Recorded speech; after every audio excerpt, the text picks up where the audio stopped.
Let's quickly go ahead and talk about some of these settings now that we have some stuff to work with.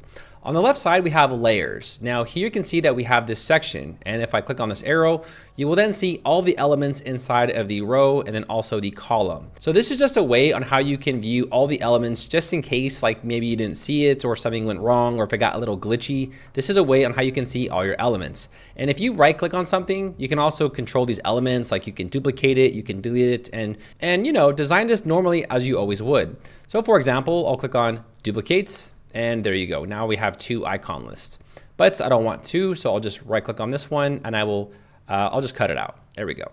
So in order to close out of this, I will click on the layers and now let's talk about the inspector.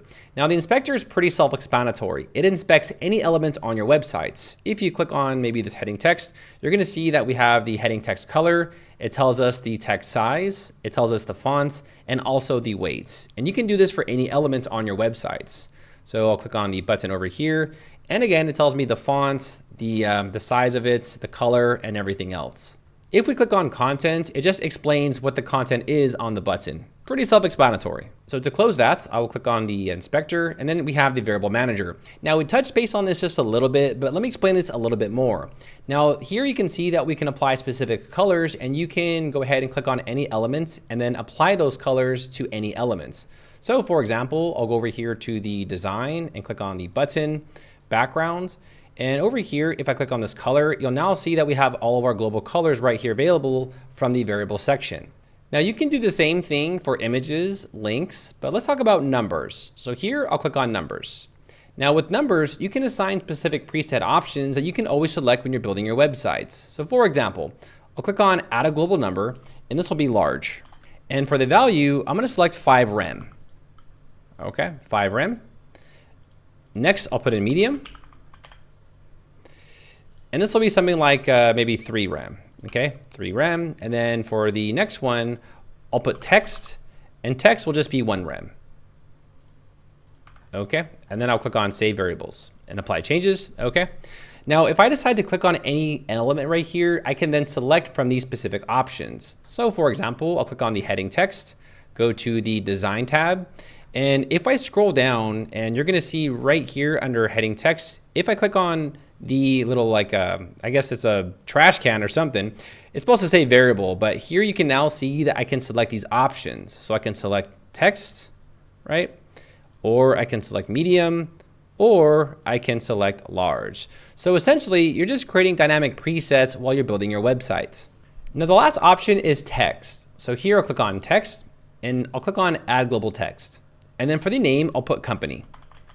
And then for the string, I'll put Divi theme tutorial. And then click on save variables. Now this is primarily used if you're going to enter this a lot. So if you have a company name that you're consistently entering on your websites, adding a variable might make things a little bit more simpler. So for example, I'll click on this heading text here. And if I go over to this little dynamic content symbol, if I click on this, I can then just select company.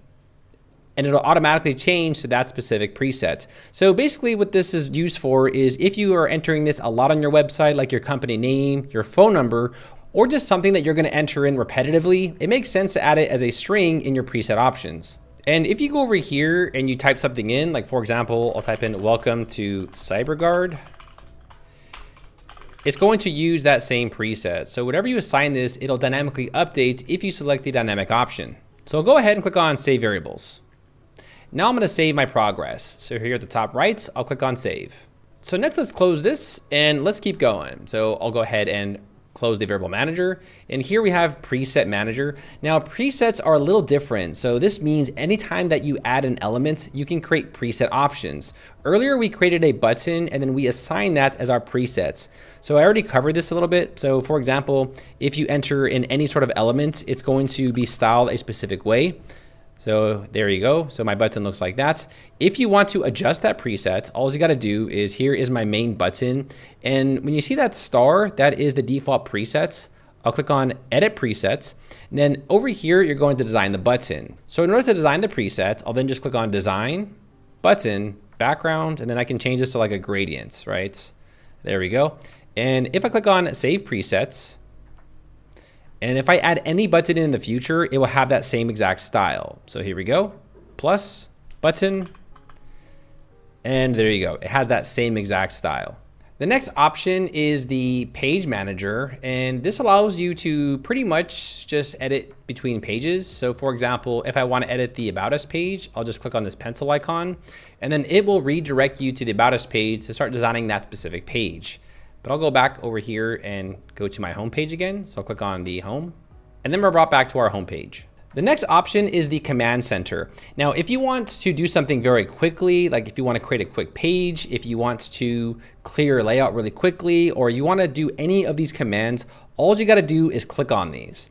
Now, for example, if I type in something like clear, here we have clear layouts. I can just go ahead and clear the layout instantly and delete my websites. Or for example, maybe you just want to add a module. Here, click on add module, and then it opens up the module window. So the whole point of the command center is trying to work more faster and more efficiently. So I'll go ahead and close the command center.